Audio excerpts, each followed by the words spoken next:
Well, we've been following those CPI numbers, now the PPI numbers really indicate we've got an inflation problem in this country, and that problem could particularly hit a lot of the states. We welcome now Lanhee Chen. He's candidate for controller of the state of California. Mr. Chen serves as the policy director of Mitt Romney's presidential campaign, and more recently has been a fellow at the Hoover Institution. Lanhee, great to have you here. Thank you, David. In New York. So are you sure you want this job, given what you're seeing going on with inflation? I mean, isn't that going to make your job a lot harder if you get it? It's going to make it a lot harder for people in a lot of different states. You know, California is not unique. We had a time of budget surplus that we've come out of, and now we're headed for a time of budget deficit.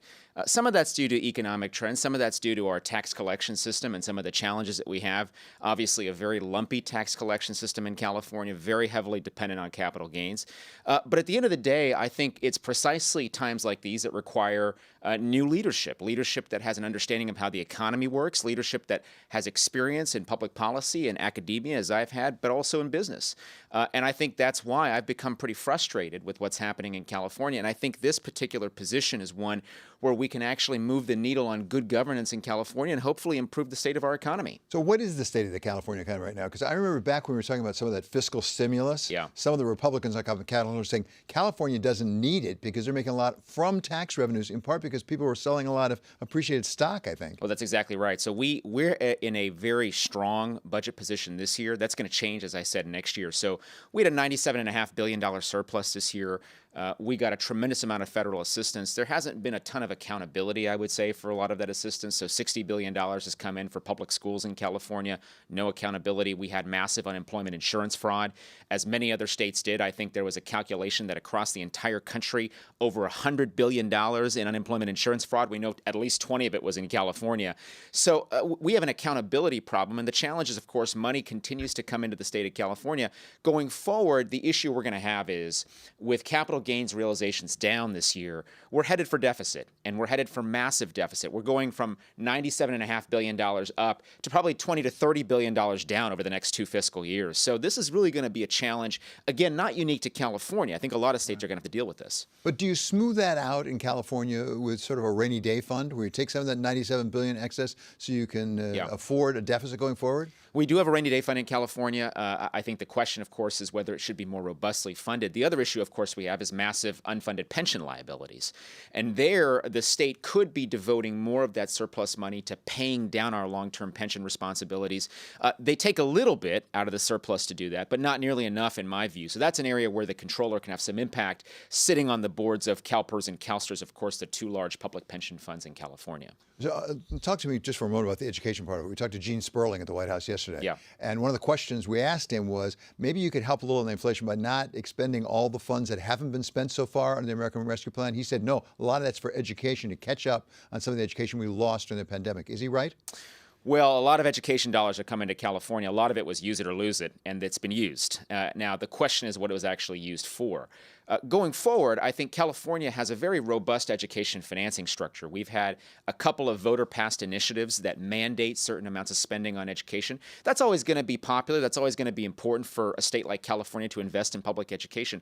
The challenge is, though, David, so many students, particularly students of color, Hispanic students in particular, have suffered over the last couple of years learning loss. And this is an issue that I know you've talked to other guests about. This learning loss is really something that we need to address. And it's a function not necessarily just of education spending, but making sure that spending is happening in the right places to get our kids up to where they need to be in terms of achievement going forward. Do you have the wherewithal in California, I'm not saying even just the controller, to make the sort of reforms you need in the education system? Because sometimes there's going to be resistance to some of the changes. For example, some people say you just got to go longer into the summer. You got to have more hours in the classroom. Yeah.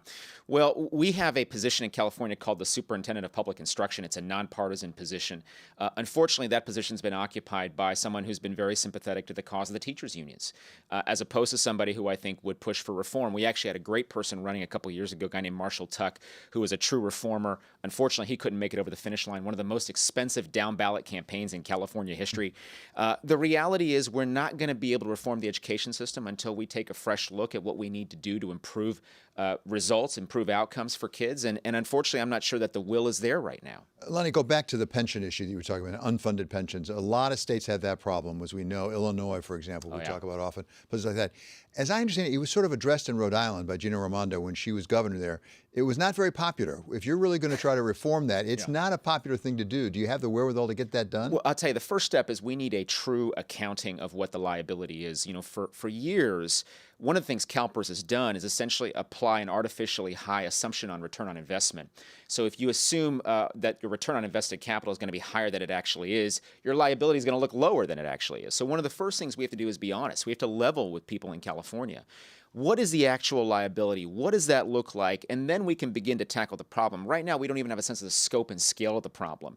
If you apply these sort of pie-in-the-sky rates of return, you're never really going to get to the core of the problem. And then going forward, we can ask questions about what do we do for future retirees? What are some of the things we need to do in California to make our system more sustainable? But right now, we've got a lot of promises we've made, and those promises probably do need to be kept. Lanhee, we've talked about quite a few priorities here today. I'm sure there are a lot more. If you got the job, if you actually prevailed and you were controller of California, what would be your number one priority? We have to bring transparency to how the state spends money. California is the only state that does not provide line-by-line transparency of state spending. Every other state, including the aforementioned Illinois, has a measure of transparency we don't have in California. That's unacceptable for a state as innovative and as creative as California is. The dynamism of our state, we have to do everything we can to make sure people know how their money is being spent and ensure there's accountability for that money as well. Lanhee, thank you so much for coming in and sharing this with us. Really good, as always. Thank you very much. That's Lanhee Chen. He is now candidate for California State Controller.